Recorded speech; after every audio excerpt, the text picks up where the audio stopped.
अब इसमें जो पूरा मोडस ऑपरेंडी है, उसमें पहली बात तो जगह, 5 स्टार होटल्स में इस तरह की सेल का लगना, हम मानते हैं कि 5 स्टार होटल्स एक तो बहुत ही पॉश किस्म की जगह हैं, वहाँ पे बहुत ही एक नीश जनता जाएगी पहुँचेगी, लेकिन इतने बड़े होटल्स इस तरह की सेल्स को अपने यहाँ होने देते हैं क्या? किसी तरह का कोई क्रॉस चेक मैकेनिज्म नहीं होता क्या? उनको अपनी रेपुटेशन की कोई चिंता नहीं होती? कैसे ये फ्रॉड लोग वहाँ पहुँच के इतनी बड़ी सेल ऑर्गेनाइज कर लेते हैं? विपिन, बड़े आश्चर्य की बात थी जब द ग्रैंड होटल के मैनेजमेंट ने जब एक एग्रीमेंट जो इस पार्टी के साथ था वो पेश किया, तो उनसे पूछा कि ये फारूक अहमद की आईडी दीजिए। ग्रैंड होटल के पास अ, फारूक अहमद जो इस फ्रॉडुलेंट डिस्काउंट सेल का ऑर्गेनाइजर था, उसकी कोई भी आईडी नहीं थी। सो आप और इसी पार्टी ने, इसी फारूक अहमद और फार फैशन हब ने इससे पहले द वेस्टर्न गुड़गांव में भी एक ऐसी सेल लगाई थी, उससे पहले पूना में और अलग अलग बॉम्बे एटसेट्रा। और हैरानी की बात, ये सारा का सारा खेल as far as 5 star hotels are concern, उनका रेवेन्यू जनरेट हो रहा है। देखिए, 3 दिन की सेल है, 3.5 लाख रुपए प्लस टैक्स, तो लगभग 12 लाख रुपए 3 दिन के लिए उन्होंने बैंक्वेट हॉल को रेंट आउट कर दिया। और अंदर क्या चल रहा है, there is no cross check, nothing at all. अब इसमें एक और इसका मैथ्स, जो डिस्काउंट सेल्स ऐसी हैं, इनका एक मैथ्स हमने कैलकुलेट किया। ये जितने भी ऐसे ऑर्गेनाइजर्स हैं, जैसे फहार fashion hub, brand dot word dot outlet, plus elite fashion bazaar, ये कुछ नाम है, और प्लस इंडिया फैशन वर्ल्ड, ये सभी इंस्टाग्राम के ऊपर है और सेम मोडस ऑपरेंडी फॉलो करते हैं। तो हमने इनका मैथ्स कैलकुलेट किया, ये लगभग होटल को 3 दिन की सेल के लिए लगभग 12 लाख रुपए पे करते हैं प्लस ओ, टैक्सेस। लगभग 15 लाख रुपए का एक्सपेंडिचर ये फ्रॉड्यूलेंट डिस्काउंट सेल ऑर्गेनाइजर 3 दिन में 15 लाख रुपए खर्च करते हैं, प्लस इनका स्टाफ है वगैरह वगैरह। तो अगर एवरेज आप पकड़िए कि ये दो ऐसी डिस्काउंट सेल दो अलग अलग शहरों में 5 स्टार होटल्स में लगाते हैं, तो महीने का लगभग 30 लाख रुपए का तो एक्सपेंडिचर है, जो कि पूरे साल में अगर 12 महीने का कैलकुलेट करें तो द एक्सपेंडिचर, खर्चा 3.60 करोड़। और जब फहार फैशन हब का जब हमने जीएसटी रजिस्ट्रेशन को खंगाला, तो उसकी जो डिक्लेयर्ड एग्रीगेट टर्नओवर उसने बता रखी है जीएसटी विभाग को, वो है 1.525 CR। So how is it possible कि 3.60 is just the expense? Right. और तो धीरेन्द्र साहब, फिर एक बात समझ में नहीं आई कि ये तो सारा सेल वाला आइटम है, क्या ये टर्नओवर इतना होता होगा कि एक्सपेंस कवर कर लेते होंगे? अगर आप 15-15 लाख रुपए का किराया देके 5 स्टार होटल बुक कर रहे हैं और आपने पूरा बताया 3.5 करोड़ और इसके आसपास का ये, तो क्या ये इतना गोरख धंधा कर लेते हैं कि उससे ज्यादा कमाई कर ले जाते हैं इन चीजों से? जी, उससे मल्टीपल टाइम्स, यानी कि ये सभी के लिए हैरानी की बात होगी, 3 दिन की डिस्काउंट सेल जो ऐसी लगती हैं, उसमें लगभग एनीवेयर बिटवीन 1.5 करोड़ से 2 करोड़ रुपए का माल बिक जाता है। सो आप सीजर की क्वांटिटीज देखिए, स्केल देखिए, वो ये इंडिकेट करता है कि 3 दिन के एक छोटे से वक्त के अंदर बहुत बड़ी वॉल्यूम काउंटरफीट और डुप्लीकेट इन प्रोडक्ट्स की अ, बेच दी जाती है। जी। And then they target the next city. तो इसमें धीरेन्द्र सर अब अगला सवाल ये आता है, होटल एक कल्प्रिट हो गया जिसने कोई क्रॉस चेक नहीं किया। दूसरा वो फुटेज अभी हमने देखे जहां पर young influencers, so called influencers, वो प्रोडक्ट दिखा रहे हैं, और ऐसे ऐसी तमाम रीलें आपके हमारे फ़ोन में भी रोज़ है कि वो फला दुकान में जाइए, वहां आपको ये मिल जाएगा, उस दुकान में ये मिलेगा, आती रहती हैं।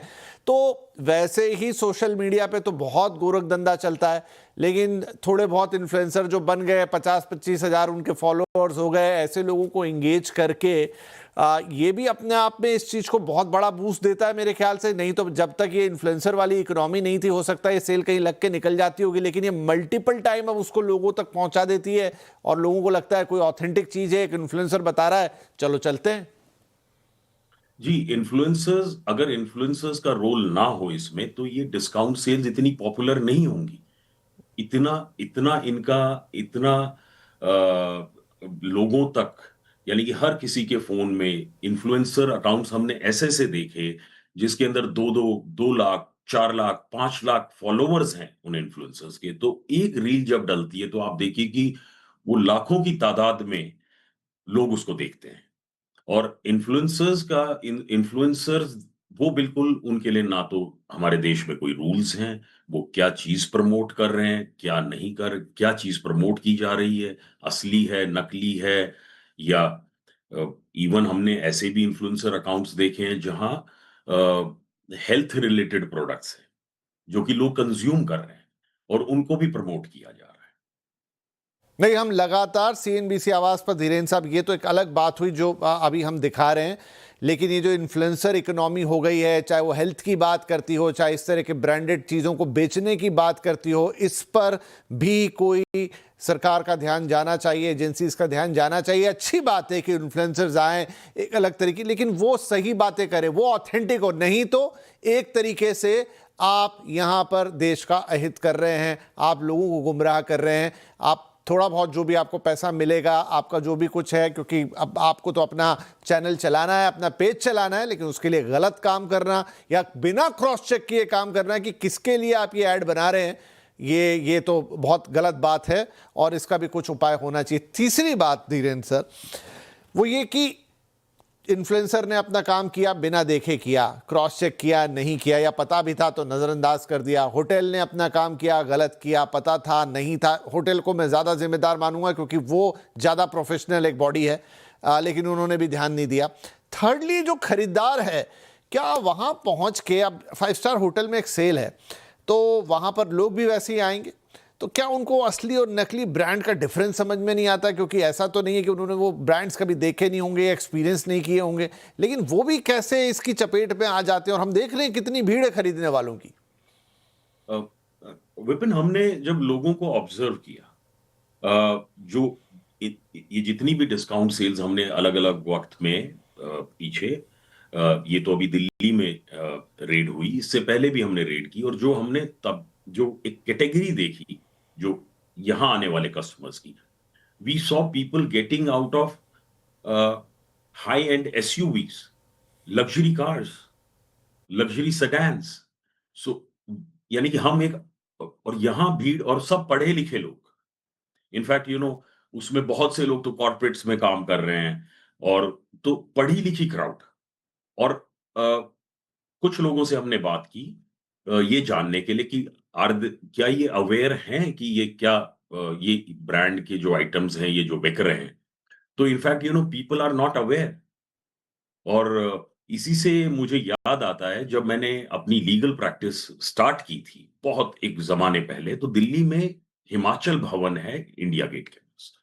तो मैं अपने साथी वकीलों के साथ, हम सब यंग हुआ करते थे, अवेयरनेस नहीं थी। ये तो आज मुझे पता लगा, डुप्लीकेट ओरिजिनल जब से कंपनी स्टार्ट की, उस टाइम हम भी ट्रैक सूट्स वगैरह हिमाचल भवन में डिस्काउंट सेल लगती थी और हम खरीद के लाते थे, और हमें कोई अवेयरनेस नहीं थी इस चीज की। और हम सभी लॉ ग्रेजुएट्स, लॉयर्स, और हम वहां जाकर सेल करते थे। ये तो बाद में जब इस काम में लगे हैं, तो ये एहसास हुआ कि जब व्हेन वी वर यंग, तो उस टाइम हम बिल्कुल। डुप्लीकेट गारमेंट्स खरीदा करते थे।